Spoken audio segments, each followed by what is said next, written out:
ഈശ്വംസിഹായിക്ക് സ്തുതിയായിരിക്കട്ടെ. വിശുദ്ധ ലൂക്ക അറിയിച്ച സുവിശേഷം 6-ാം അധ്യായം 48-ാം വാക്യം. ആഴത്തിൽ കുഴിച്ച് പാറമേൽ അടിസ്ഥാനമിട്ട് വീട് പണിത മനുഷ്യനോട് സദൃശനാണ് അവൻ.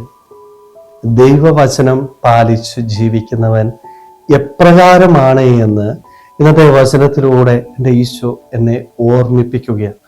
നല്ല അടിസ്ഥാനമിട്ട് വീട് പണിത മനുഷ്യനോട് തുല്യനാണ് ദൈവവചനം അനുസരിച്ച് ജീവിക്കുന്ന വ്യക്തി. നമുക്കറിയാം, ഒരു ഭവനം നമ്മൾ പണിയുമ്പോഴത്തേക്ക് ഏറ്റവും കൂടുതൽ പൈസ നമ്മൾ ചെലവാക്കേണ്ടത് അതിൻ്റെ അടിസ്ഥാനത്തിന്, അല്ലെ? അടിത്തറ ഏറ്റവും ബലവത്തായിരിക്കണം.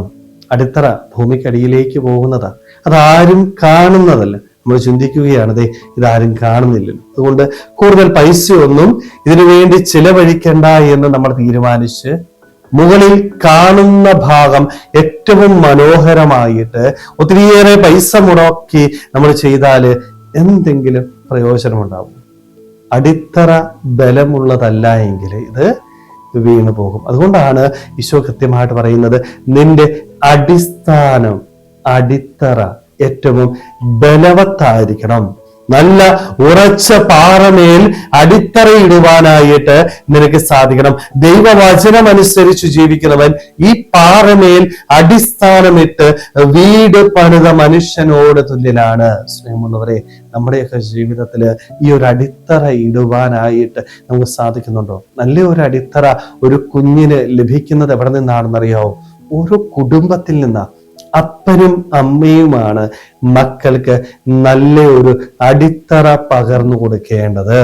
നല്ലൊരു അടിത്തറമല്ല മക്കൾക്ക് ലഭിക്കുന്നതെങ്കിൽ അവരുടെ ജീവിതത്തില് പാപത്തിലേക്ക് അവർ വീണു പോകും. അവരുടെ ജീവിതത്തില് പ്രലോഭനങ്ങൾ കടന്നു പോകുമ്പോൾ ദൈവവിശ്വാസത്തിൽ നിന്നകന്ന് ഈ ലോക സുഖങ്ങളുടെ പിന്നാലെ ഈ മക്കളോടും. മക്കൾക്ക് യഥാർത്ഥ വിശ്വാസവും നല്ല അടിത്തറയും ഓരോ കുടുംബത്തിൽ നിന്ന് പകർന്നു കൊടുക്കുവാനായിട്ട് തയ്യാറാവണം. സ്നേഹമുള്ളവരെ, നമ്മളൊക്കെ ഇന്ന് ഒന്ന് ആത്മശോധന ചെയ്യുക.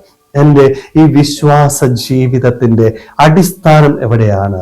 ദൈവത്തില് അടിയുറച്ചു നിന്നുകൊണ്ട് അവന്റെ വചനം അനുസരിച്ച് പാറമേൽ പണിതീർത്ത ഭവനം പോലെ നല്ലൊരു അടിസ്ഥാന വിശ്വാസത്തിലാണോ ഞാൻ മുന്നോട്ട് പോകുന്നത്? അതോ വചനം കേട്ട് അത് പാലിക്കാതെ ജീവിക്കുന്ന ഒരു വ്യക്തിയാണോ ഞാൻ? ആണെങ്കിൽ ഈ വിശ്വാസ ജീവിതം എന്ന് വേണമെങ്കിലും തകർന്നു വീഴാം എന്ന് നമുക്ക് തിരിച്ചറിയാം. സ്നേഹമുള്ളവരെ, അതുകൊണ്ട് നമ്മുടെ ജീവിതത്തില് യഥാർത്ഥ അടിസ്ഥാനം ദൈവവചനത്തിലായിരിക്കുവാനായിട്ട്, ആ വചനം അനുസരിച്ചുകൊണ്ട് ഈ ഭൂമിയിൽ സന്തോഷത്തോടു കൂടി ജീവിക്കുവാനായിട്ട് നമുക്ക് ഓരോരുത്തർക്കും ആത്മാർത്ഥമായിട്ട് ആഗ്രഹിക്കാൻ പരിശ്രമിക്കാം. ദൈവം നമ്മളെല്ലാവരെയും സമൃദ്ധമായിട്ട് അനുഗ്രഹിക്കട്ടെ. ആമേൻ.